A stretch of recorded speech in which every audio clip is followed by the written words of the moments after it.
HTLA Radio 1 in New York City proudly presents Crash Talk.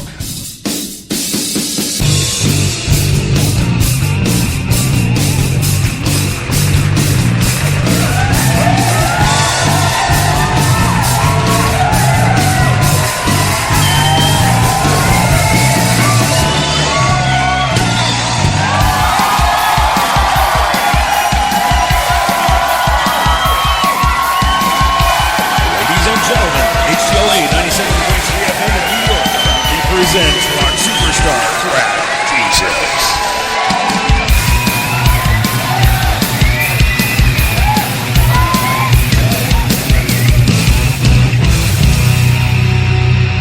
That's right. Thank you very much. Good night.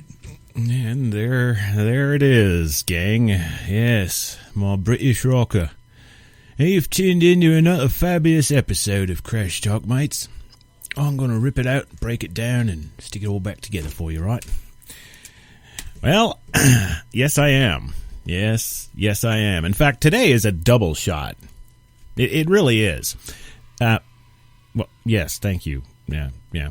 It is a double shot today. We are doing some things never before done on HTLA Radio 1. No. We had a little issue with some ice yesterday. You know, that ice, that minus 33. Yes, we had that. So, no straight talk for the first time in HTLA history. Not even kidding. Yeah.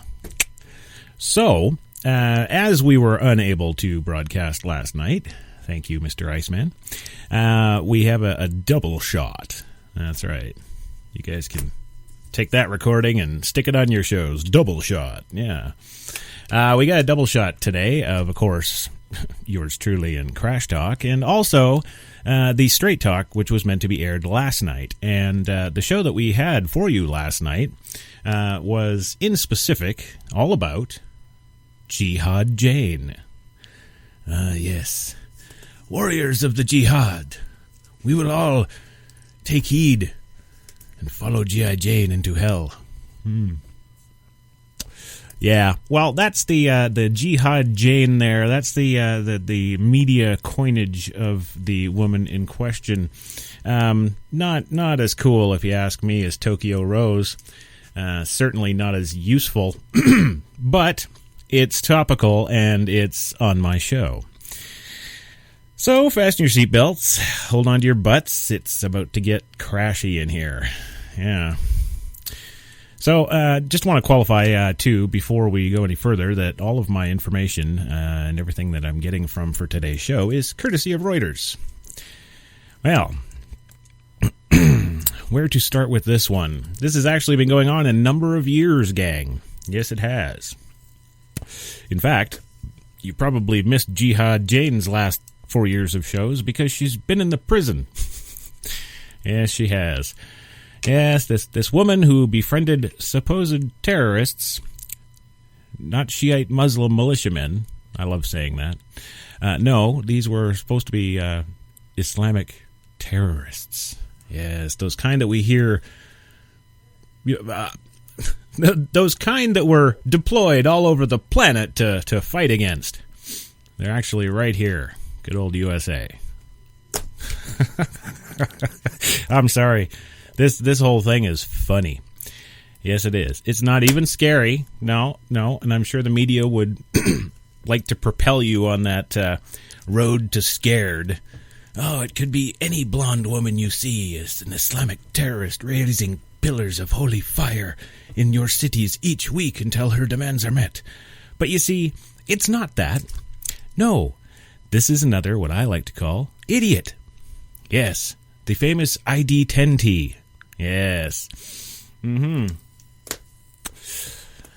A U.S. judge on Monday sentenced an American woman who called herself Jihad Jane to 10 years in prison, at least a decade less than prosecutors had sought for her role in an apparent failed plot to kill a Swedish artist who had depicted the head of a Muslim prophet, Muhammad, on a dog. That's right. That was the grand plot. That's the plan, the We are going to destroy the Americans by killing a Swedish artist. Yes. We'll make an example out of that Swedish artist that nobody cares about.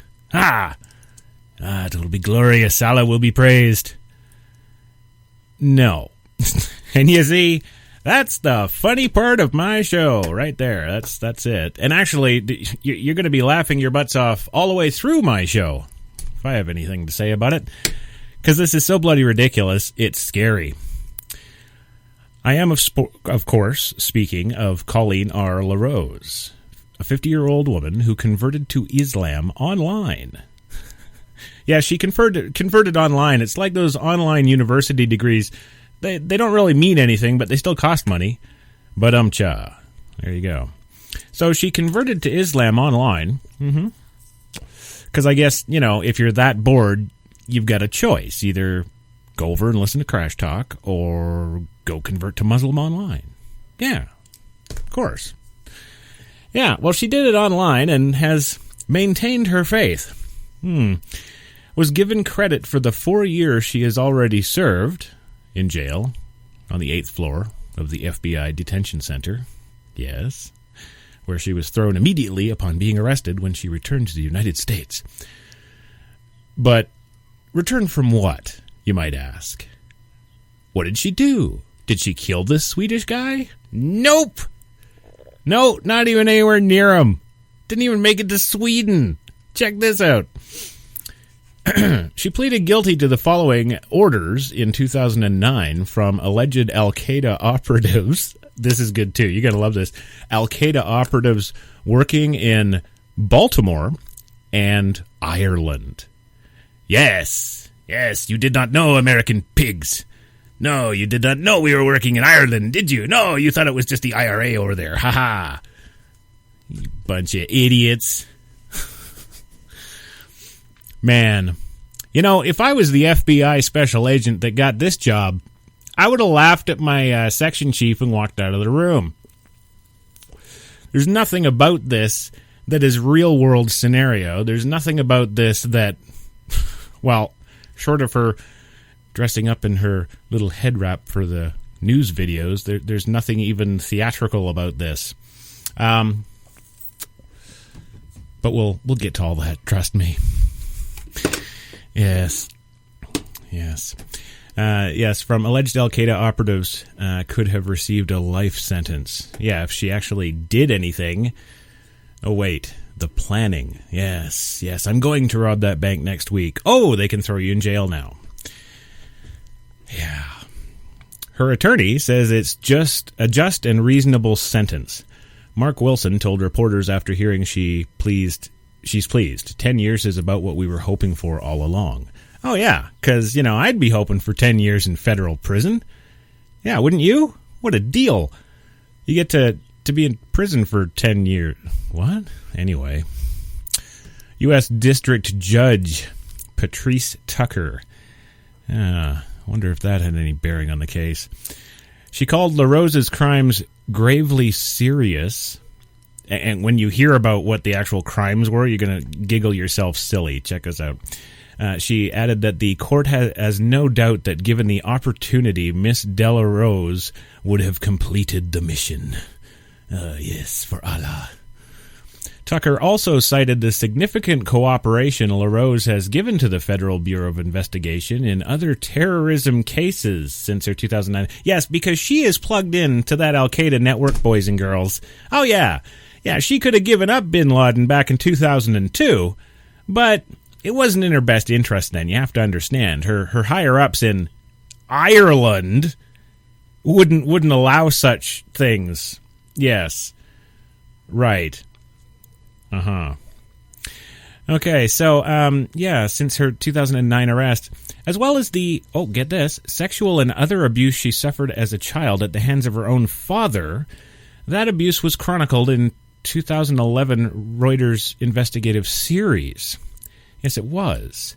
So now we're supposed to believe that this otherwise normal woman who grew up being raped by her father until she was 13, then dealt with substance abuse and, tried to lead as best a life as she could for the last 3 decades. and now just converts to the most oppressive religion against women that there still is on the planet. Just let that sink in for a minute here, gang, because that's what we're being asked to believe here. So now LaRose, who used the name Jihad Jane as she became involved in the Muslim online world, traveled to Europe. Yes, another haven for terrorists, by the way, especially the Muslim Islamic terrorists. They love Europe, especially in the spring.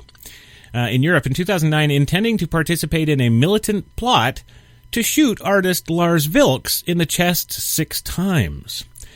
But LaRose became impatient with the men who lured her to Europe and gave up after 6 weeks and returned to Philadelphia, where she, of course, was arrested.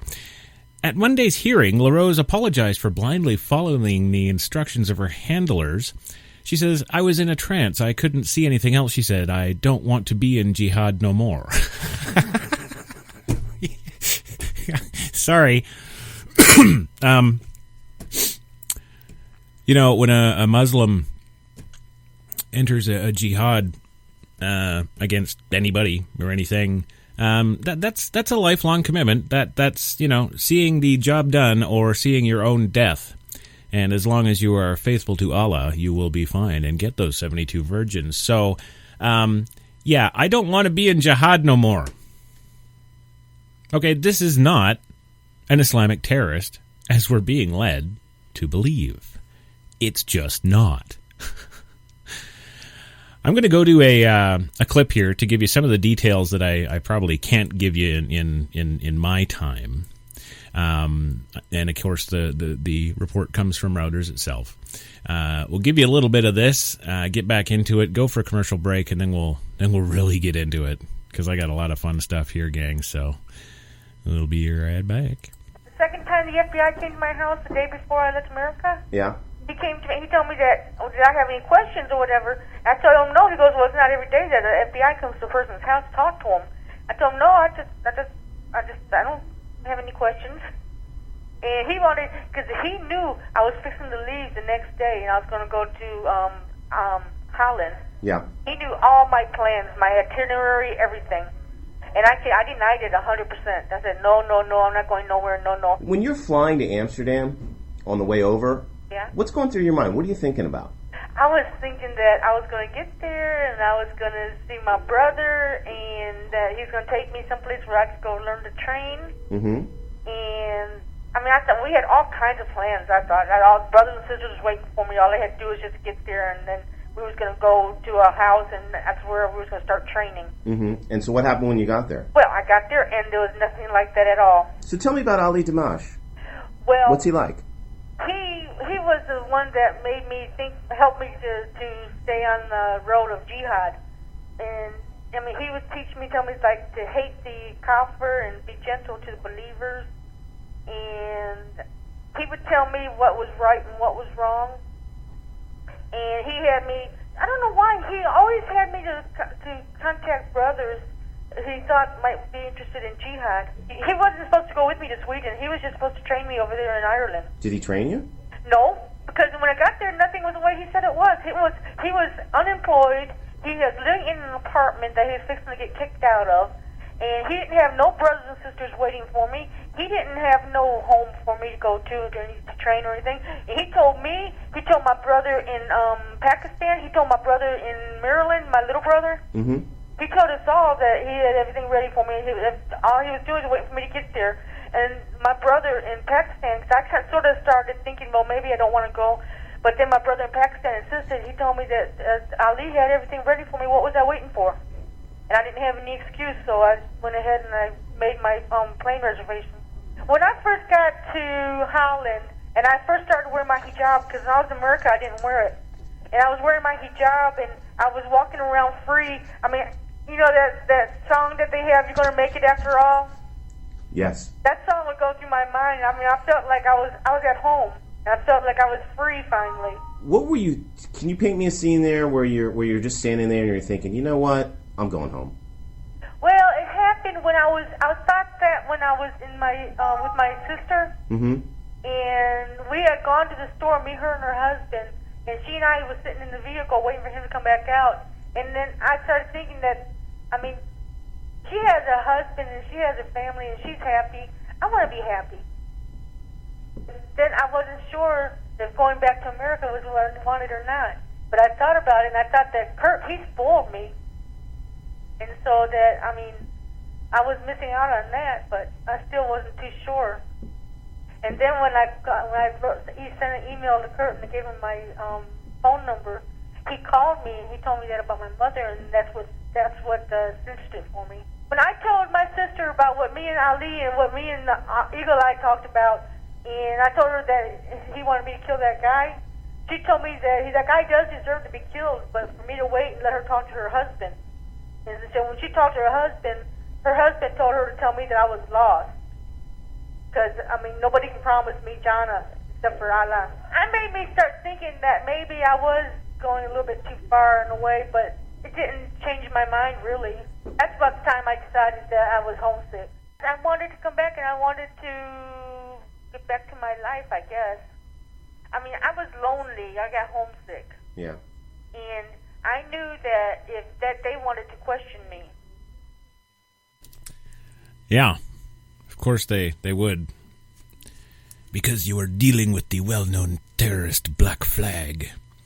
Yes, and in collusion with the other terrorist in Holland, Eagle Eye.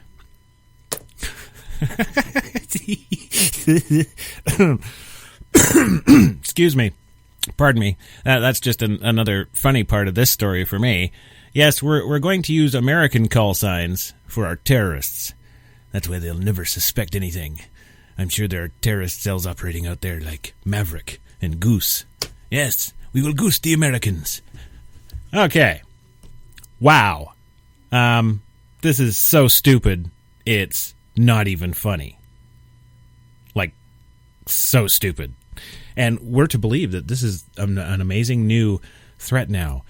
The terrorists, the sleeper cells that Bush referred to back in 2001 are actually real. We've caught one. Uh-huh. Oh, yeah. They're alive and well and hooking up with Ireland and Holland in master plans to kill Swedish artists. I'm beginning to see the implications now. We'd better lock down the White House. No. This woman, in my mind, doesn't deserve 10 days in any jail. This woman doesn't even deserve 10 minutes. What she does need, I think, is, well, maybe a dose of what we all need. But I'll get into that in just a few minutes here. I want to go to another report, which will actually give you a little more well-rounded look at this story, in case some of you aren't familiar with it. I just want to make sure all the facts are out there, so we'll be back in a few. She's spoken publicly about her case. In reporting this,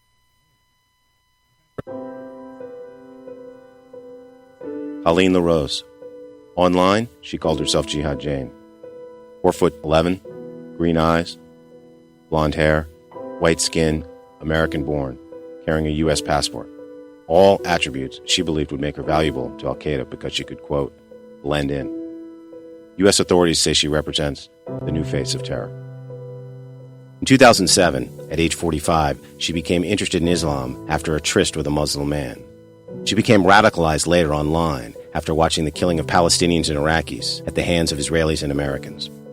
Up until this point, LaRose had led a troubled life. She was sexually abused as a child by her father. She became a heavy drug user, an alcoholic, arrested for petty crimes.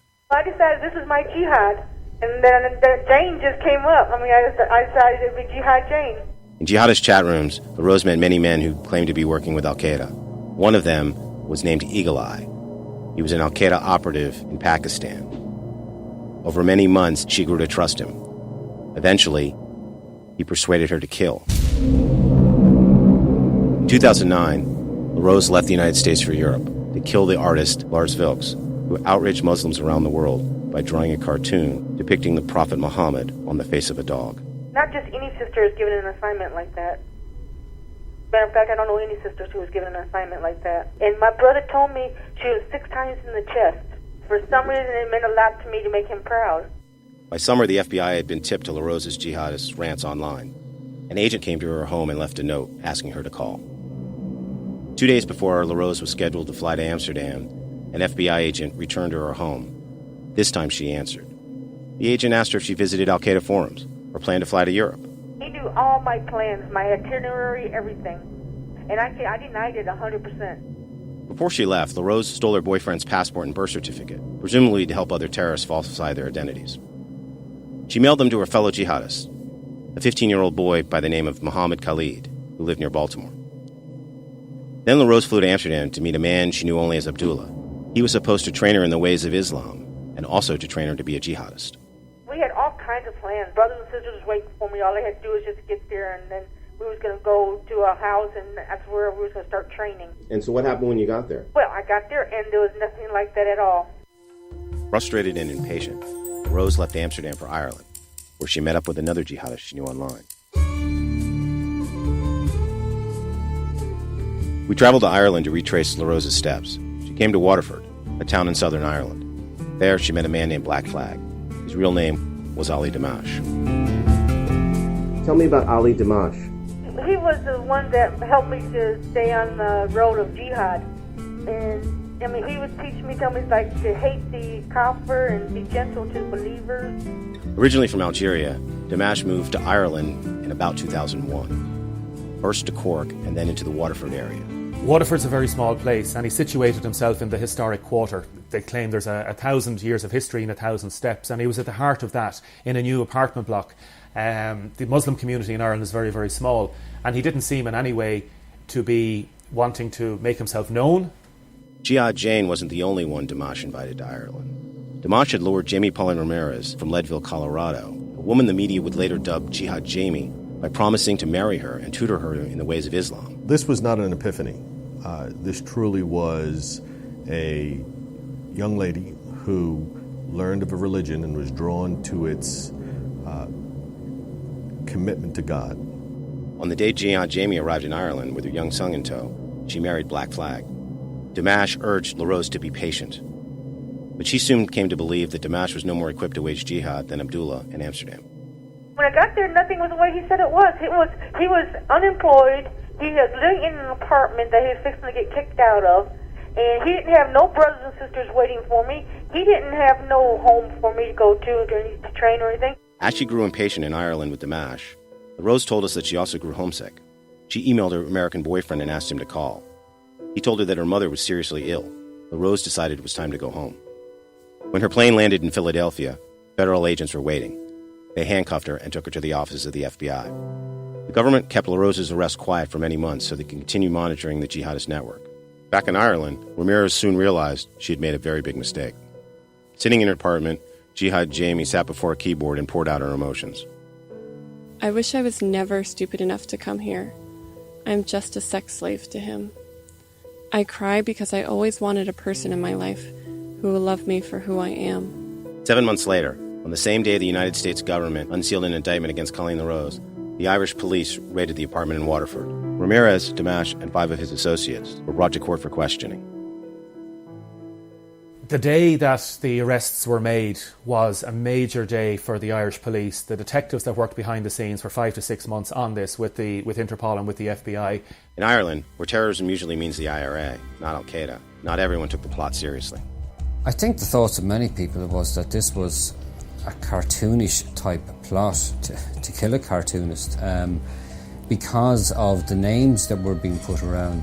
Ireland, although it has a Muslim population, has had little experience of anything approaching Islamic fundamentalism. And when the word went out that this was part of an al-Qaeda investigation, a conspiracy to kill, people couldn't believe it. The plot itself seemed to be amateurish in what it was attempting to do. U.S. authorities did not portray the plot as amateurs. One official said the case, quote, demonstrates yet another real danger lurking on the internet, and, quote, shatters any lingering thought that we can spot a terrorist based on appearance. The case was so serious that authorities charged LaRose with crimes that could keep her in prison for life. They had this stupid plan to go get this cartoonist, right? It was a stupid plan. I wish that all the terrorists in the world were like these people, because then none of us would have anything to be worried about. LaRose agrees with the U.S. government's assessment that her plot was serious. You have asked me why did I tell him that I was going to kill that guy, I don't know why I told him. I just told him, because I told him I was going to tell him the truth about everything, and I told him the truth about it. If we take her gender out of the equation, if we take some of the sort of what you might even term sort of tongue-in-cheek description of her activity printed in the US press, well, I would say that she took some pretty significant steps that seemed to indicate that she was relatively serious about engaging in this plot to murder the Swedish cartoonist Lars Vilks. Jihad Jane and the boy from Maryland were not charged in the plot to kill the Swedish cartoonist Vilks. They pleaded guilty only to providing material support to terrorists. They are expected to be sentenced early next year. Ali Damash, the Black Flag, remains in Ireland on unrelated charges. If he's ever extradited to the United States, he'll face terrorism charges. Colleen LaRose, Jihad Jane, pleaded guilty to conspiracy to aid terrorists and traveling overseas to kill Vilks. Vilks believes that LaRose should be set free. We reached him by phone in Sweden. He said 3 years in prison is punishment enough. If this had happened in Sweden, she would maybe have not more than 2 years jail. I mean, that would be the maximum. I think she had done what she should. And from my point of view, I mean, I'm not out for any revenge or something. LaRose is scheduled to be sentenced in May. She could face 30 years to life in prison. Her lawyers are expected to ask the judge for a much shorter sentence, citing the mitigating circumstances of her childhood. Ali Avery Menino was the therapist who helped LaRose escape the streets when she was a teenage prostitute. The therapist hadn't seen LaRose in 30 years, but recognized her instantly on television. When I was sitting there and I saw her picture on TV, I knew it was her right away. She looked so much the same as she did as that young, hurt girl that I had dealt with in 1980. First of all, that she would be manipulated by some man to do something destructive does not surprise me. Because of the violation that she experienced with her father when she was 17 years old, she was easily manipulated by men in her life. The male-female relationship was somewhat distorted for Colleen because of the sex abuse. What was surprising is that the mission was to hurt another individual. That was not the Colleen LaRose that I knew. Well, that might not have been the Colleen LaRose that she knew, but that was the Colleen LaRose that's got 10 years. That's right, 10 years for this tale of retardedness.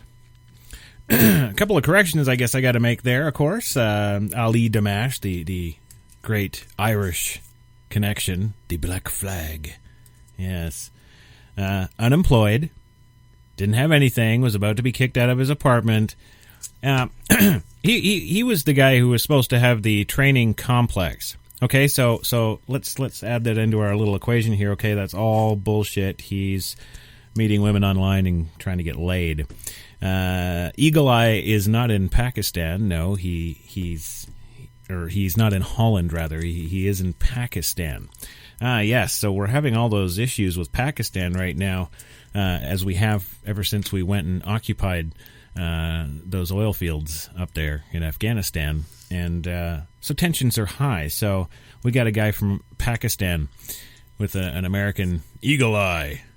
Roger, 6-2, this is Eagle Eye. I'm coming in for my terrorist attack. Yeah, Eagle Eye. Yes, the Al-Qaeda, supposed Al-Qaeda operative in Pakistan now. Mohammed Khalid. Yes, who can forget the main contact there, Mohammed Khalid in Baltimore. Yes, that 15-year-old kid. That's got to be the pivotal element to the entire plan. I swear. And who can forget little Jihad Jane, huh? The sex slave. Oh, I got there and it was nothing but sex. I was just his sex slave. I didn't get any training or a bomb fest or anything. I just was his sex slave. Yeah. Well, you know, this story isn't that unheard of, gang. No, it's not. Not in the context of terrorism. Certainly not in the context of the Muslim faith or any religious cell derivative thereof. But we've heard this all before, haven't we? Yes, online dating. Sounding familiar? We'll be back in a few minutes and get into this. Hang on. The Chevy Cruze offers an EPA estimated 36 mpg highway. That's crazy. Crazy efficient. 10 standard airbags. And you get StabiliTrak with traction control. That is like crazy protection. This interior is insane. It is insane. I was going to say crazy again. Visit your local Chevy dealer today.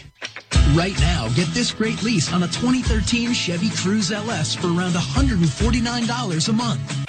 Fourth down, Coach. What do we do? I'll tell you what we do. I want you to go on the field, look for anything with an O. Let's kill them with kindness. Jimmy, I want you to make balloon animals. Tyler, make little tea cozy, something fun. Are you okay? We will win this for Mother Russia! Coach, eat a Snickers. Why is that, Chief? You get a little loopy when you're hungry. Better. Now let's go for it!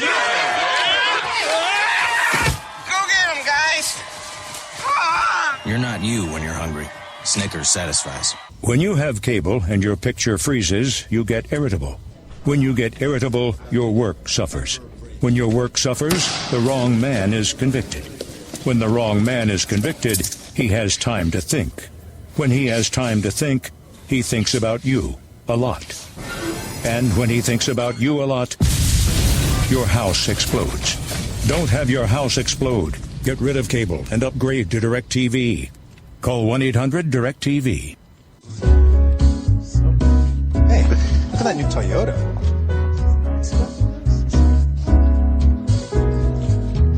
Look at that new Toyota. Before you look at Honda Civic, you better look at this new Toyota Corolla. Now, you can get a 2013 Corolla with 0% financing. Or lease this Corolla LE for just $179 a month. Look at that new Toyota. Toyota. Let's go places. HTLA Radio 1. Powered by Procast. Oh, damn, hurting my ears, woman. Yes, we are powered by Procast, the amazing database that is just amazing and incredible, and you won't be able to get enough of it when it's out there. Put it that way. You are listening to Crash Talk on HTLA Radio 1, New York City. Right now, 9 degrees in Central Park. But with the wind chill, it's feeling like minus 25. So it has warmed up a good 7 degrees since earlier this afternoon. Yeah. Anyway, where the hell were we? Oh, yes. The terrorist plots. Yes. Right. Well, really, I think we need to really kind of get into this a little more because I'm confused about a number of things. And I know you're confused about a number of things because you're not well versed in this story. No, not as well versed as I am, thinking the guys in Holland. But anyway, yes. So anyway, at Monday's hearing, LaRose apparently apologized for blindly following the instructions of my handlers. Yes, your out-of-work bum in Ireland and the other dude who got himself a sex slave with your cousin or whatever the hell it is. Your handlers. Well, when your handlers don't have any resources, they're getting thrown out of their apartments, they don't have brethren to train with, and they certainly do not have a training compound from which to carry out the threats against the United States. I mean, the Swedish artist guy, yes. Yeah. I was in a trance and I couldn't see anything else, she said. I don't want to be in Jihad no more. Sounds like an old Chain Gang song, doesn't it? I don't want to be in Jihad no more. Yeah. Assistant U.S. Attorney Jennifer Williams had sought decades behind bars for this. Oh, yes. Decades. Throw her away and throw away the key and lock her away and, yeah, don't throw anything and that stuff. Decades. I want this woman to die in jail. Arguing that despite her extensive cooperation, she was still a danger to society. Well, last time I looked, when someone like this, and when I say like this, I say suffering from, alcohol and drug problems and a lot of emotional issues that she hadn't dealt with in those 3 decades since her counselor saw her last. A danger to society? No, I think maybe a danger to that 8-ball crack rock over there, but not much else. Yes. And then, of course, there's the other thing. Yes, the other thing that I'm not forgetting, because this is very poignant and you need to listen carefully. Prosecutors also had pointed out that LaRose, a blonde-haired, green-eyed, white American, did not fit the stereotype of an Islamic militant. Well, no, she didn't, because she wasn't. This is a sentencing that people are watching, Williams said on Monday. Miss LaRose had such a big impact in the public and press because she really did change the face of what the world thought of as a violent jihadist. Well, it shouldn't, because it isn't. She says, it was scary for people to hear that Miss LaRose could have been radicalized simply online in the U.S. Yes, let's blame the internet now. It's the internet's fault. No, it's not. And like I was saying before the break, it sounds an awful lot like online dating drama. Yes, it does. So this lonely woman with a lame-ass boyfriend, really bored with her life, tired with her life, wondering where she was going to get the next crack rock. Maybe, I don't know, saw a news report on some terrorist somewhere and thought that the place that they were arrested in or killed was exotic and exciting, and maybe I should look for yes, that's what I'll do. I'll look for an Islamic man. Yes, not knowing a clue one about the religion, not knowing how oppressive it was specifically towards women, as you feminists would agree with me on. What about all those childhood scars, huh? Wilson told the court that the plot to kill Vilks was more aspirational than operational, and that LaRose never even fired a gun in her life.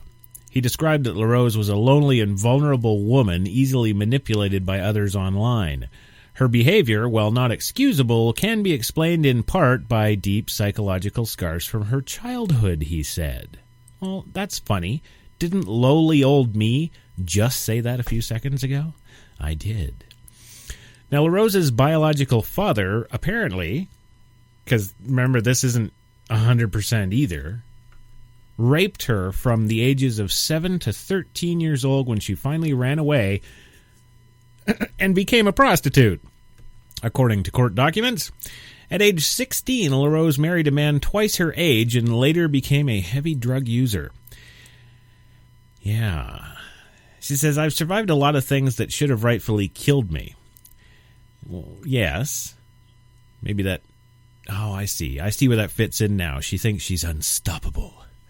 Yes. I'm beginning to see the black flag attraction to her. Yes.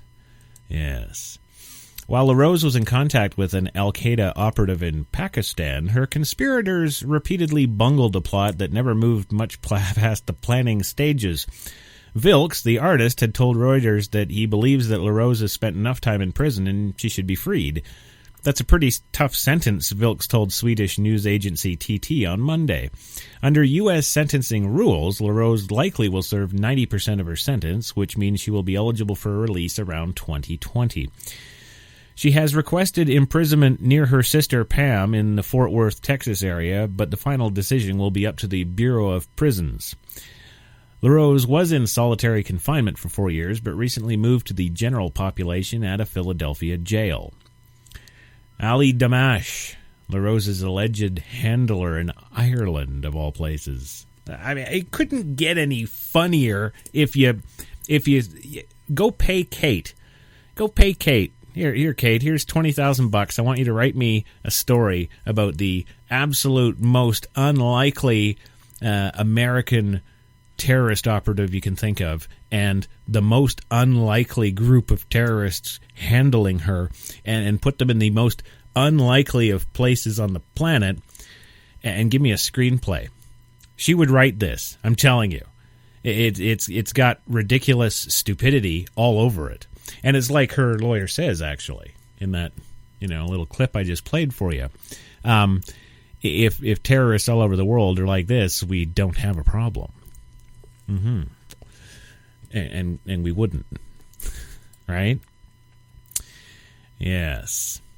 The sentencing for another co-conspirator who has pleaded guilty is Mohammed Hassan Khalid. Mohammed Hassan Khalid has delayed in order to complete a psychological evaluation. Khalid, who grew up in Pakistan, was an honor student in suburban Baltimore. Kind of sounds like somebody else. Well, he committed his crimes when he was 15, and he is the youngest person ever charged with terrorism inside the United States. Yes, he is. Mm-hmm.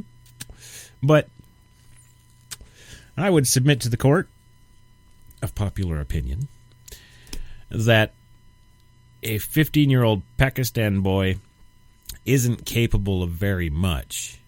And when we have an American government that is so hyped and keyed on listening to our every conversation, monitoring our every email and private chat message, you can't tell me that any 15-year-olds out there are any threat to anybody. I'm sorry. I just don't believe you. Now, according to a November report in the Guardian newspaper, documents leaked by Edward Snowden, a former contractor for the U.S. National Security Agency, to the British newspaper show that the FBI became involved in the Jihad Jane case after the NSA intercepted communications. Yes. Well, I've got a little bit of info that you may not know about me. Yes, I do. You see, most of you know that I've been in film and television for 17 years, back in Vancouver and Victoria and the surrounding Pacific Northwest regions of the great Canadian wilderness there. And what you also have to understand is back in, I think it was 1997. Yes, all those years ago when everything was black and white. Back in 1997, I was running a production company, and we had probably upwards in the area of about 40 to 50 regular employees, part-time, piecework, yes. Had a staff full-time of 8. And, we were all good friends and all this other good stuff. Well, we had this girl. Yes, it always involves a shalmutra. Yes. We had this girl, and her name was Christy, and she was very close friends with myself and one of my head camera guys, Keith Bond. And here's the funny thing. This is back in 1997 in Canada, okay? Not in the United States, and way before September 11th, right? 1997. I'm going to shout this from the rooftops. Well, it turned out that Christy actually got a good offer to go to Vancouver and do another gig. And so she was going to be away for 4 or 5 months working on this other project. And, Keith and I, we're a couple of wild and crazy guys. So, what do? We're all like, oh, well, we'll keep in touch. We'll email. There's the key word there, gang, email. So we kept in touch with her. Yes, we did. That first night when she was gone, Keith and I were sitting up in the studio at 3 a.m. We were just pissing around and playing. I think we were playing Doom or something. And it was getting on, 3:30 in the morning. We should probably call it a day. Yeah, good point. Oh, wait. Let's email Christy first. Okay. So we write her an email. And here's something a little funny, okay? Keith and I were big fans of the movie True Lies. Yes, James Cameron's epic film starring Jamie Lee Curtis and Arnold Schwarzenegger. Yes, and what were they doing in that movie with the sad help of a certain other individual? Well, I would, of course, be, talking about Tom Arnold. Yes. Yes. So the story in True Lies is that, Arnold Schwarzenegger is married to Jamie Lee Curtis, and, unbeknownst to her, he's actually this, world-renowned spy working for the Americans, killing terrorists and doing all this stuff all over the world, and still keeping his home life at home. And, well, Tom Arnold is his funny little sidekick that goes around the world with him, kicking terrorists' ass and giving us some comedic relief.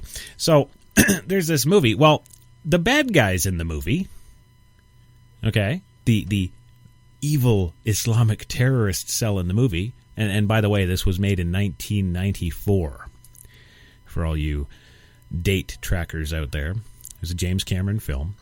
And 1994 it was made.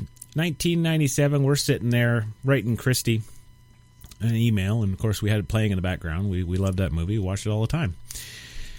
So we send her this email, and then we sign it. I believe the direct quote was, Mahmed, leader of the Crimson Jihad, mayor of Nanaimo, which is a small community up in the middle of Vancouver Island, Grand Poobah. The signature was very long, very stupid, and was quite obviously meant to be a joke. But because it was signed to Mahmed of the Crimson Jihad, I guess that hit on somebody's computer somewhere. Because within, and I'm not even kidding here, within 4 hours of us sending this email to her, okay, within 4 hours of this, I was being hauled out of my bed in a raid, and my friend Keith Bond at his residence was being hauled out of bed in a raid at 7 in the morning by a special division of the RCMP with members of the FBI present. Okay? 1997. This happened to us. In fact, I think the month was May.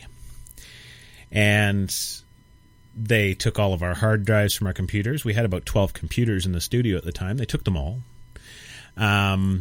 They interrogated us for hours. They went through all of our bills and our correspondence and our paperwork and all of my files at work, to which they took a bunch of them. They took, a huge box full of them. All this. And then they just leave. They just, okay, so it's like 3 PM now. They're done. They've got everything. They all just leave. And a month later, just about 30 days to the day, I get a FedEx truck pull up to the studio, and he's got a package for me. He comes in, and that wasn't strange to get FedEx packages at the studio. We always had people, sending us, videotapes and CDs and stuff of their demo reels or their films or all this kind of stuff. So, I mean, that was a pretty normal occurrence. But just about 30 days to the day, that's when this FedEx package came, and signed for it and got to it, opened it up, and lo and behold, it's all of our files. It's our hard drives, which now are completely formatted, I might add. There's absolutely nothing on them. It's all the information has just been sucked right off. It's gone.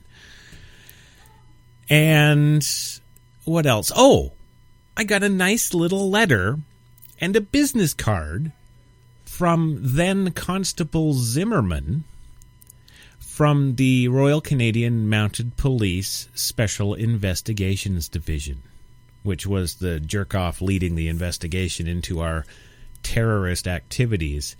In 1997, couple of white Irish guys in Victoria, BC, Canada. So let me be very clear here.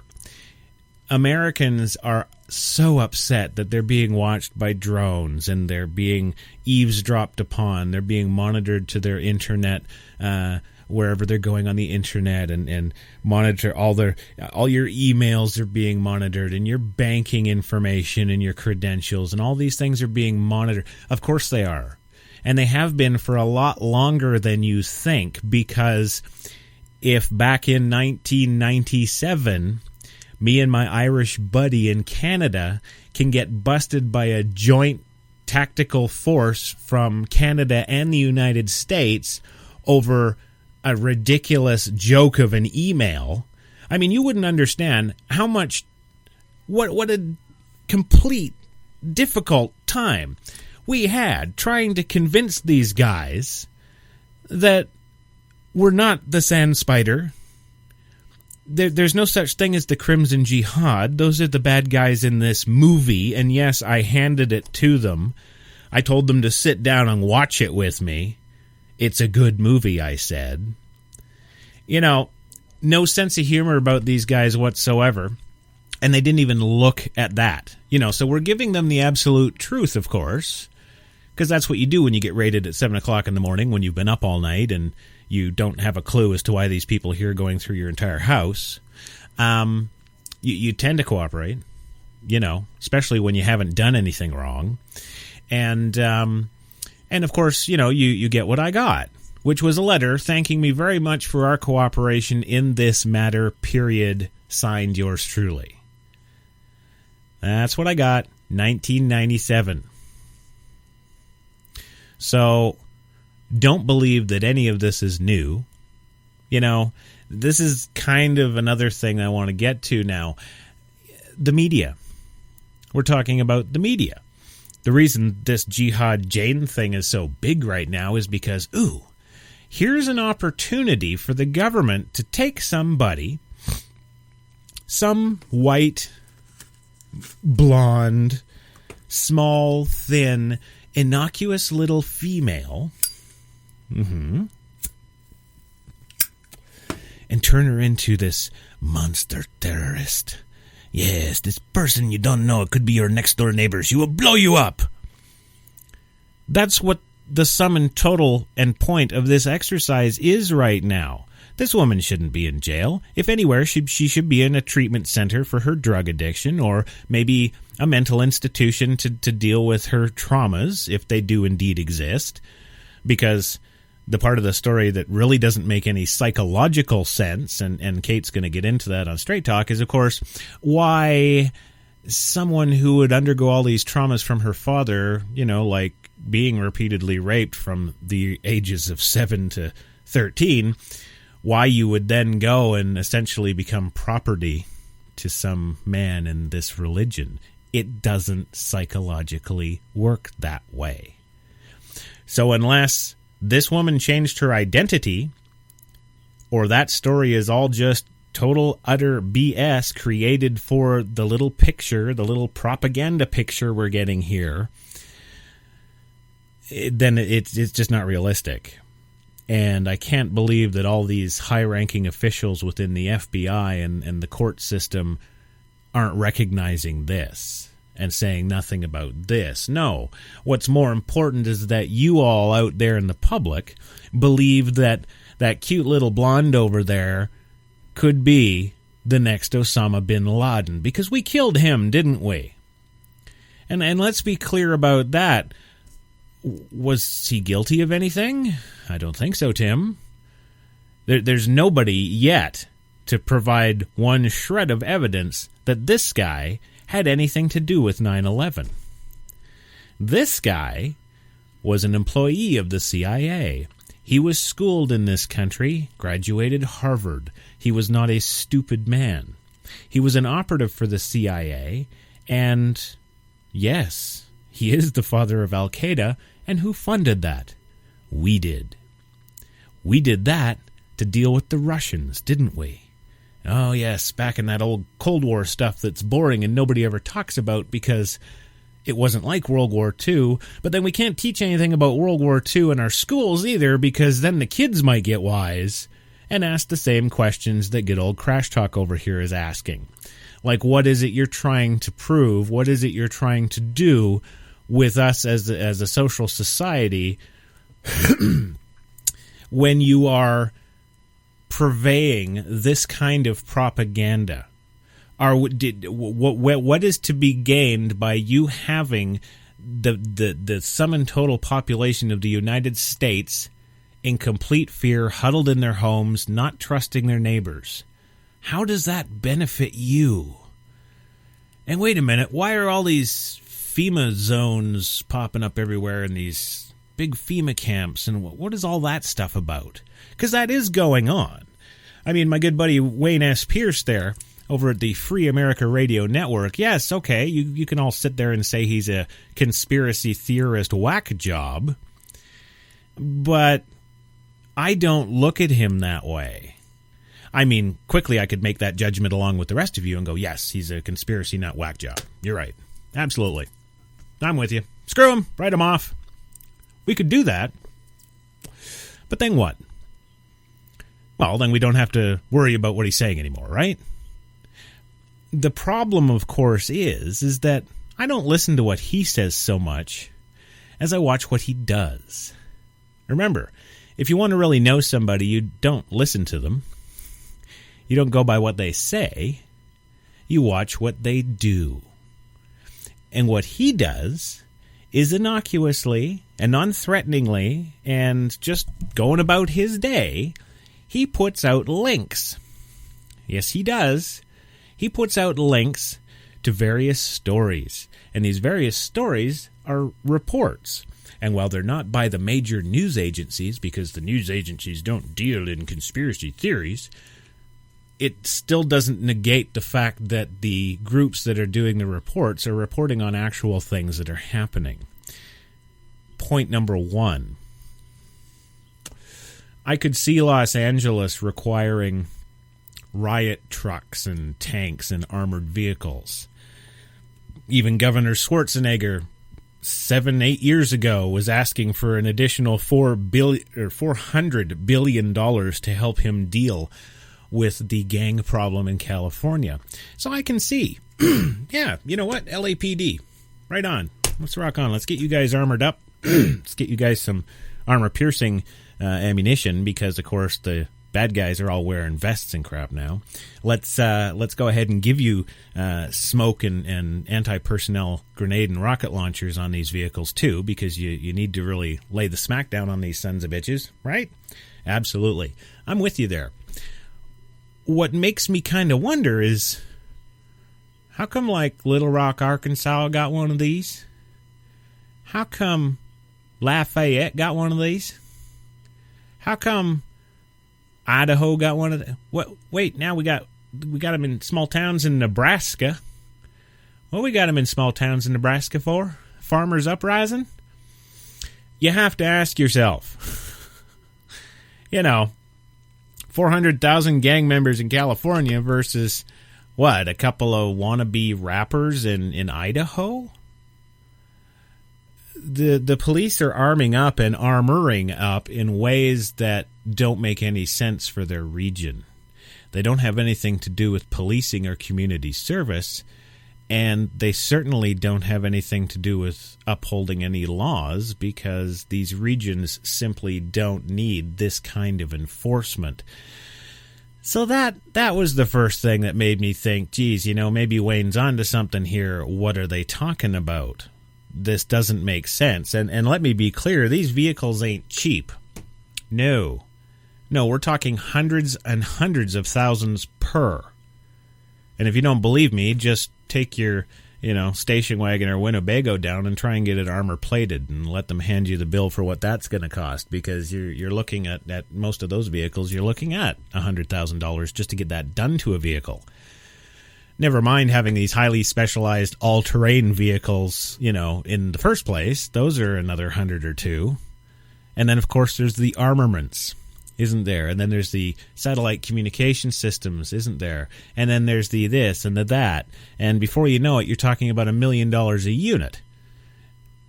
And we're putting that in Lafayette? Why?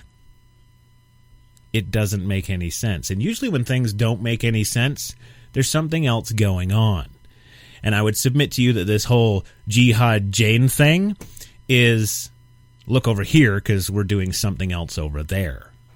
Nothing about this is serious, yet it is a good tool to cause fear to people who don't know. It's a good tool to cause potential panic to people who don't know.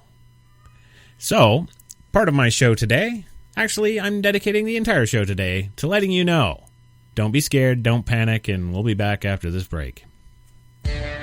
With 160 more miles per tank, the distances aren't getting shorter. The trucks are going farther.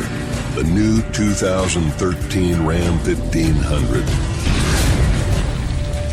With the best-in-class fuel economy, engineered to move heaven and earth. Guts, glory, Ram. At LG, we dreamed of a day when you could rely on the perfect kitchen. We dreamed of a day when a dishwasher wouldn't require any pre-rinsing, when a refrigerator could be uniquely designed for better access and storage, when a washer could save 20 minutes on larger loads, and an oven would take minutes to clean instead of hours. And for you, that day is now.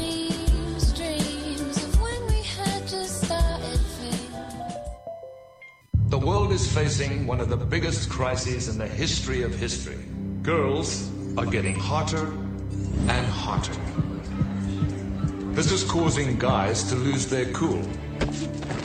It's happening everywhere. That's why the people at Axe have developed the new Axe Chill collection. It helps guys keep their cool before it's too late. Girls are getting hotter. Keep your cool with the new Chill collection from Axe. Have I got a treat for you?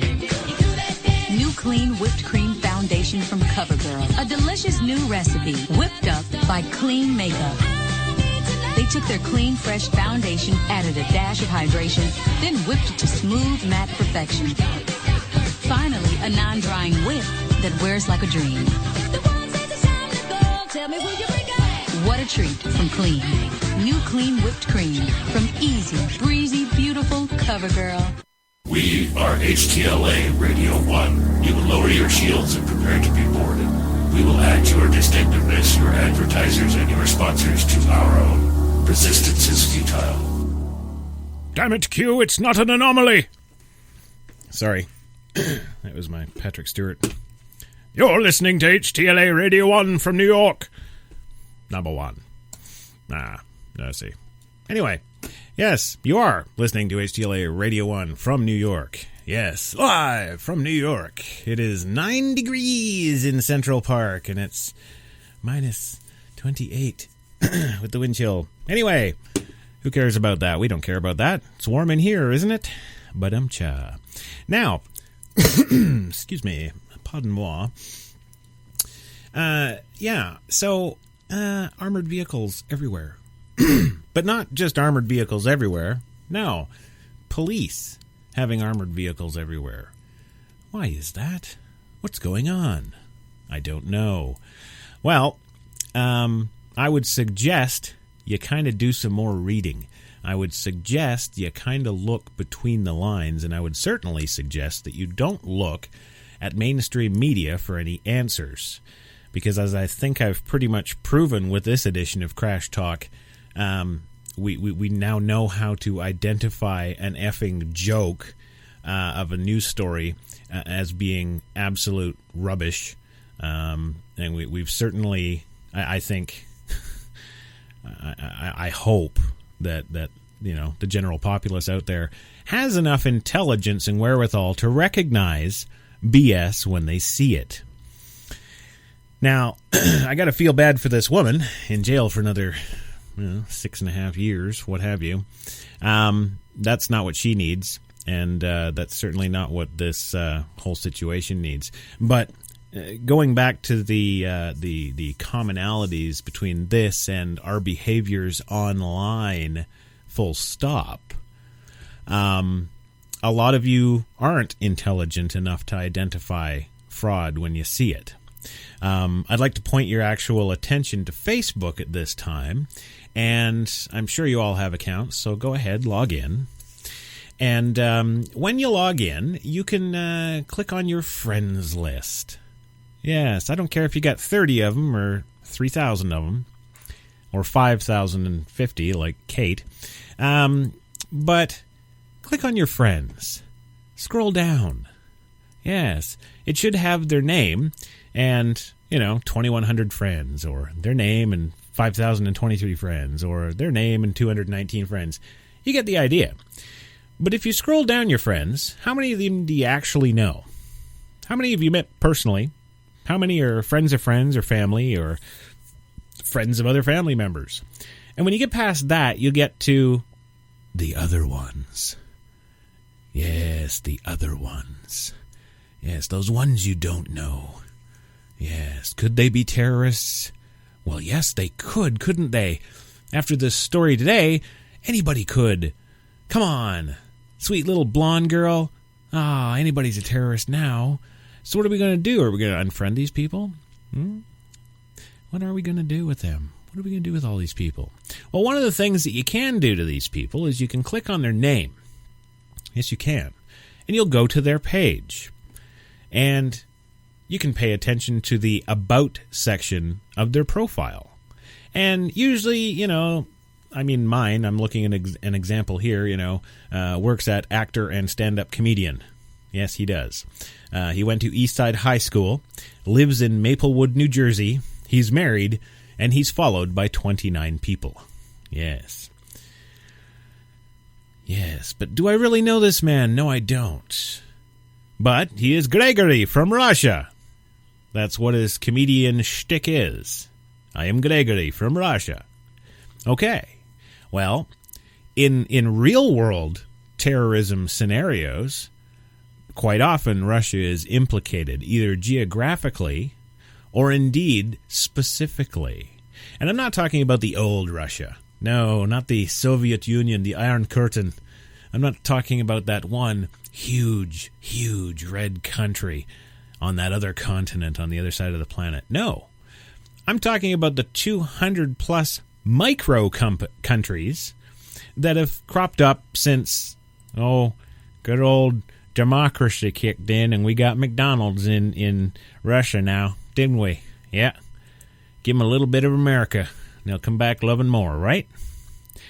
Well, what we actually did over there was create about 200 different governments and factions and infighting and fights over borders and fights over resources because, of course, a good number of those countries, which were former provinces of the Soviet Union, didn't have the infrastructure themselves to sustain themselves. But it was okay. They were part of Mother Russia. There was no need. Because, of course, they were communist. The government provided everything. But when that government's not there anymore, and suddenly 9/10 of your country is absolutely unusable land, i.e. mountains, where you can't grow anything, and you've got nothing up there but oil, well, you could probably set up some trade agreements. Oh, but wait, no, you can't, because somebody else already has the oil rights, so 9/10 of your country you don't actually own. So what are you going to do? Well, I'm going to take these 90 Panzer divisions that I've had sitting in a warehouse, and I'm going to take these other T-90 tanks that I've got in my T-92s and my army, because every one of these countries has a good army, because they all used to be the Red Army. And we're going to fight it out with these guys next door with all the farmland. And that's what we got over in Russia. So Russia quite often gets into it with terrorists because terrorists need funding and terrorists need weapons and terrorists need explosives. And you don't see too many terrorists running around with American equipment, do you? Nope. It's all either Russian or Chinese. Yes. Even the AK-47. It's all Russian or Chinese. Yeah. So when we look at our behavior online and looking at our Facebook guy here, Gregory Korshidevsky, Gregory from Russia. Okay? One thing I don't see here is something that scares me. And that is that little thing, and I'm sure you've all seen it because they're on a billion freaking accounts out there. You've seen those Facebook verified, certified celebrity. Huh? Of course you have. Yes. And what that does is that tells me that that account, whoever that is absolute BS and trying to be something they're not. Which, of course, is what we saw with this case with these black flag in Iran and in Ireland and Eagle Eye in Pakistan. Yes, the these secret Al-Qaeda operatives working in Ireland. That kills me. That's just awesome. That's... yeah. I'm losing it here, man. I'm going down. Anyhow, if you have any friends like that on your Facebook that says verified celebrity, yeah, you'd know them if they were. And real celebrities don't go on Facebook using their real names, or at least their names that are the celebrity names, because then what happens? Then they get slammed with 5,000 friend requests instantly. And oh, Mr. So-and-so, can you sign my thing? Oh, it's wonderful to meet you. You're not meeting anybody. You're talking to a web page that's run by a webmaster. That's what you're doing. Okay? Now, if you come to the Christopher John Taylor Facebook page, I'm the webmaster of that one. Yes, I'm responsible for the imagery and the content that I put up on a daily basis. That's mine. But then, as soon as I put it out there, it becomes the property of Facebook. Yes, so that they can turn in their reports to the CIA and the NSA and anybody else with a something in the A, and go ahead and keep the world abreast of what's going on with that person, because they might be a terrorist too. That's the thing. If they're listening to us, if they're reading all of our emails, if they're checking out all of our texts, that means they don't trust us. And the question for me is, why don't they trust us? What have we ever done to them? Well, stop and think about it. The last presidency was a double. He was voted in twice, apparently by us. This president is in his second, voted in twice, apparently by us. All we do is bitch and moan, complain, yet never do anything to change anything. So what do they care? But then they're not really the government anyway. It is you and me. It is us. The government can't be the government without government employees. And those government employees, no matter how many security checks they put you through, it's still us. Don't you think if there was anything really that big and scary and detrimental to us as a whole, somebody wouldn't come out? Somebody wouldn't leak it? Like they did with the eavesdropping on your cell phones and emails, which I've now uncovered that happened to me in 1997, long before you guys ever had a problem with it. Yeah, so how long have they been doing that? Well, they've probably been doing it ever since they had you offer you up the first internet account, wouldn't you say? Don't forget, the internet in its originality used to be Milnet. Yes, the United States military network. Put that in your pipes and smoke it. All of these protocols, FTP, HTTP, SMTP, all of these protocols are still in use from day one. Yeah, we got Java sites now and Flash sites. That's great. But they're still using the HTTP protocols, aren't they? The FTPs. Yeah, you know me.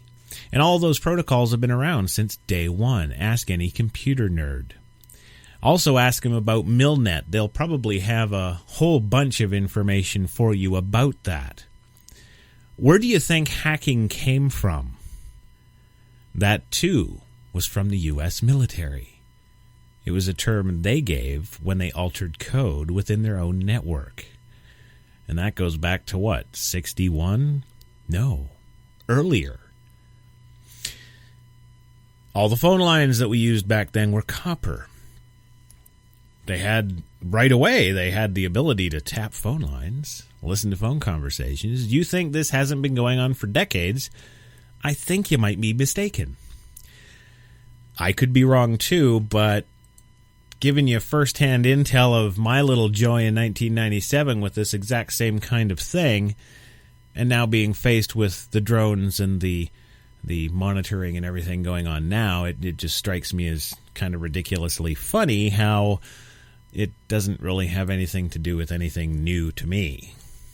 No. So, I guess, really, what I'm saying overall in this hugely extended hour and 15-minute version of Crash Talk is don't buy into the shit. Don't believe the hype, and do your own research. Do your own reading. Stay away from those big networks. Even if you have to, go to BBC.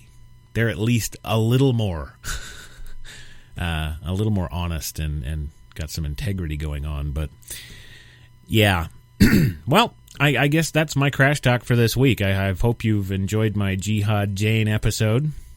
I hope that it's maybe made you think, and I hope that we've all come away from this learning something, and that indeed you will tune into me next week for another edition of Crash Talk on HTLA Radio 1. So, for me and all the rest of the peeps and meeps, I'm out, gang. We'll catch you next week. I want to thank everybody at HTLA Radio 1 New York for allowing me the lovely opportunity of Crash Talk. Special shout out to all my meeps, peeps, and otherwise. Christina Hook, Bud Hook, you know Hook you are. Check me out. I'm going to be on, I'm not going to be on till next Monday. Straight Talk with Kate and Crash. But check out Real Talk tomorrow night, right here, HTLA973.com, and get all your movie review fix. So, for me and all the rest of the HTLA, we're wishing you a happy week, and we'll catch you next time, gang.